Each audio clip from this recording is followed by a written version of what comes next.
नमस्ते सम्पूर्ण मित्रहरुमा सजेसन टेक्नोमा यहाँले स्वागत छ। आज पनि स्पेशल इम्पोर्टेन्ट भिडियो लिएर तपाईहरुमा डेलिभरी गर्नको लागि उपस्थित भइसकेको छु। के तपाईहरु पनि टिकटक चलाउनुहुन्छ? यसको साथसाथै आफ्नो टिकटक भिडियोमा तपाईहरुले टिकटक थम्बनेल राख्ने गर्नु भएको छ कि छैन? यदि गर्नु भएको छैन भने अहिले नै आफ्नो टिकटक भिडियोमा थम्बनेल अनि कभर फोटो राख्ने सुरु गरिहाल्नुस्। किनकि यो टिकटक थम्बनेल मार्फत तपाईको भ्युज बढ्ने, लाइक बढ्ने यानी कि भाइरल हुने धेरै सम्भावना हुन्छ। तपाईले आफ्नो टिकटकमा आफ्नो भिडियो अपलोड गरिदिनु भो, त्यसपछि अपलोड गरेपछि 1-2 वटा भ्युज आयो अनि 1-2 वटा लाइक आयो, त्यसपछि तपाईको लाइक भ्युज आउन बन्द नै भइदियो। यसको मतलब हुन सक्छ तपाईले आफ्नो टिकटक भिडियोमा थम्बनेल राख्नु भएको छैन। जुन तपाईले भिडियो अपलोड गर्दै हुनुहुन्छ त्यो भिडियोले भन्न खोजेको के हो, जुन व्यक्तिले हेर्छ त्यो व्यक्तिलाई थाहा नै हुँदैन अनि कसरी तपाईको भिडियो भाइरल हुन्छ त। त्यही भएर टिकटक भाइरल हुने भनेको एक थम्बनेलमा पनि धेरै ठुलो योगदान हुने गर्दछ। त्यही भएर तपाईले टिकटकमा थम्बनेल राख्ने सुरु गरिहाल्नुस्। त्यसपछि देख्नुस् पहिलेको भिडियोमा र अहिले अपलोड गरेको भिडियोमा तपाईले कम्पेयर गर्नुस्, तपाईले धेरै फरक पाउनुहुन्छ, धेरै भिन्नता पाउनुहुन्छ। टिकटक थम्बनेल बनाएर आफ्नो भिडियोलाई भाइरल बनाउन चाहनुहुन्छ कि टिकटकको थम्बनेल बनाउन चाहनुहुन्छ? यदि बनाउन चाहनुहुन्छ भने यो भिडियोलाई स्किप नगरी अन्तिमसम्म हेरिदिनु होला, लाइक अनि सब्स्क्राइब गरिदिनु होला। किनकि आउँदो दिनहरुमा यस्तै खालका टिप्स एन्ड ट्रिक्स भिडियोहरु मैले अपलोड गर्दा तपाईहरुले सजिलैसँग प्राप्त गर्न सक्नुहुनेछ। अब लागौं ढिला नगरी विषयवस्तुतिर। विषयवस्तु सुरु गर्नुभन्दा पहिले तपाईहरु मेरो च्यानलमा पहिलोचोटि भिजिट गर्दै हुनुहुन्छ भने सपोर्टको लागि एक लाइक, एक सब्स्क्राइब गरिदिनु होला। यति गरिसकेपछि तपाईको मोबाइलको होम स्क्रिनमा जानु होला। होम स्क्रिनमा गइसकेपछि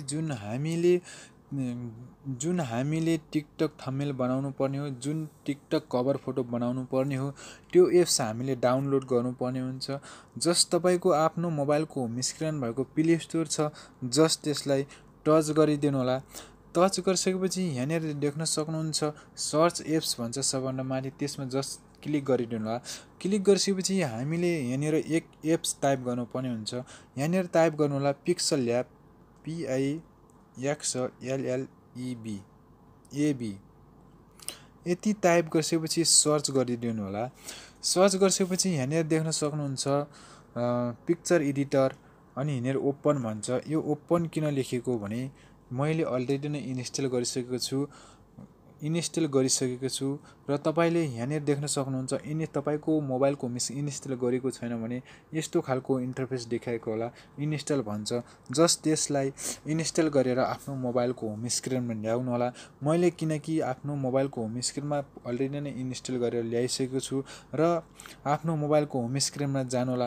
होम स्क्रिनमा गइसकेपछि तपाईले जुन इन्स्टल गर्नुभएको छ पिक्सेल एप, यस्तो खालको एप्स देखाएको होला। जस्ट त्यसलाई टच गरिदिनु होला। यस्तो खालको इन्टरफेस खुलिसकेपछि अब हामीले टिकटक थम्बनेलको रेसियो चुज गर्नुपर्ने हुन्छ, यानी कि साइज चुज गर्नुपर्ने हुन्छ। यसको लागि सबभन्दा राइट साइडमा रहेको 3 डट लाइन छ, जस्ट त्यसलाई टच गरिदिनु होला। टच गरिसकेपछि यहाँनिर देख्न सक्नुहुन्छ इमेज साइज, जस्ट त्यसलाई टच गरिदिनु होला। टच गरिसकेपछि यहाँनिर यस्तो खालको इन्टरफेस खुल्नेछ तपाईको मोबाइलको होम स्क्रिनमा। यहाँनिर दुईवटा अप्सन देख्न सक्नुहुन्छ। यहाँनिर हामीले एक रेसियो टाइप गर्नुपर्छ। टिकटक थम्बनेलको रेसियो भनेको 1080 र 1920 हो। अब हामीले यहाँनिर सबैले यसले कट गर्नुपर्ने हुन्छ। यहाँनिर 1080 टाइप गर्नु होला। टाइप गरिसकेपछि यहाँनिर देख्न सक्नुहुन्छ अर्कोमा 1920 यति टाइप गरिसकेपछि ओके गरिदिनु होला। ओके गरिसकेपछि अब मैले जुन भिडियो बनाउँछु त्यो भिडियोको अब मैले यहाँनिर थम्बनेल बनाउनलाई मैले एक इमेज ल्याउनु पर्ने हुन्छ। जस्ट यहाँनिर त्यसको लागि प्लस आइकन छ लेफ्ट साइडमा, जस्ट त्यसलाई टच गर्नु होला। टच गरिसकेपछि फ्रम ग्यालेरी छ, यहाँनिर फ्रम ग्यालेरीमा टच गर्नु होला। टच गरिसकेपछि यहाँनिर देख्न सक्नुहुन्छ लेफ्ट साइडमा रहेको सबैभन्दा माथि यहाँनिर एकचोटि टच गरिदिनु होला। टच गरिसकेपछि सिधै ग्यालेरीमा जानु होला। ग्यालेरीमा गएर एकचोटि टच गरिदिनु होला।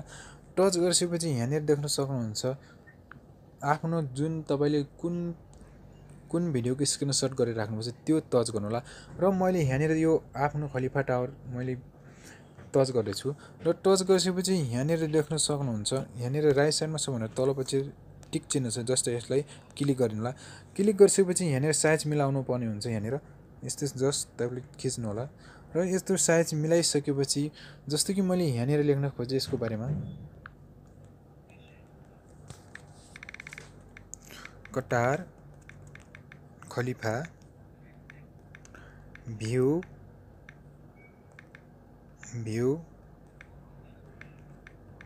टावर जस्ट यहाँनिर यति टाइप गरिसकेपछि यहाँनिर ओके लेखिदिनु होला। ओकेमा टच गर्नु होला।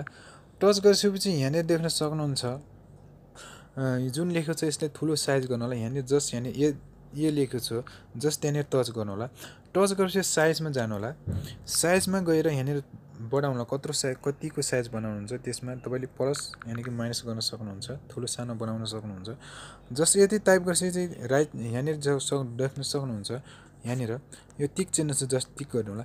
टिक गरिसकेपछि अब यसलाई थोरै मोटो खालको थोरै देख्न सक्ने खालको अलि सुहाउने खालको बनाउन चाहनुहुन्छ भने यहाँनिर एबी छ जस्ट एबी यहाँनिर देख्न सक्नुहुन्छ यसको साइज एबी जस्ट त्यसलाई टच गर्नु होला। टच गरिसकेपछि मलाई मनपर्ने अक्षर भनेको यहाँनिर देख्न सक्नुहुन्छ यही हो। म यसलाई टच गर्छु। तपाईँले जुनसुकै किबोर्डहरू चुज गर्न सक्नुहुन्छ र मैले चुज गरेर ओके गरिदिनु होला। ओके गरेपछि थोरै ठुलो साइजमा देखेको छ र यसलाई थोरै सानो साइज बनाऊ। यति भइसकेपछि अब हामीले अब कलर चुज गर्नु भन्छ। कलरमा जानु होला। थोरै कलरमा गइसकेपछि अब कस्तो खालको कलर यहाँ देख्न सक्नुहुन्छ। अलि यो मैले यो कलर राख्न खोजेँ। यो लाइट नै एकदमै लाइट कलर देखेको छ।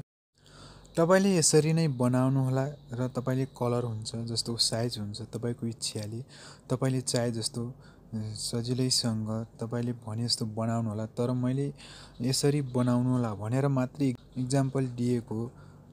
यति गरिसकेपछि अब यसलाई सेभ गर्नुपर्ने हुन्छ। यसलाई सेभ गर्नको लागि सबैभन्दा पहिले यहाँनिर देख्न सक्नुहुन्छ यसलाई जस्ट क्लिक गर्नु होला। क्लिक गरिसकेपछि सेभ एज इमेज छ जस्ट त्यसलाई क्लिक गर्नु होला। क्लिक गरिसकेपछि यहाँनिर फेरि अर्को यस्तो खालको इन्टरफेस सेभ टु ग्यालेरी भन्छ जस्ट यसलाई टच गर्नु होला। टच गरिसकेपछि यो सेभ भइसकेको छ र अब सिधै डाइरेक्ट आफ्नो ग्यालेरीमा जानु होला। ग्यालेरीमा गइसकेपछि यहाँनिर देख्न सक्नुहुन्छ टिकटक थम्बनेल यसरी बनेर आएको छ। तपाईँले यसरी नै बनाउनु होला आफ्नो मनपर्दो आफूले चाहे जस्तो। र भिडियो कस्तो लाग्यो भिडियो मन परे लाइक अनि सब्सक्राइब गरिदिनु होला। Thanks for watching.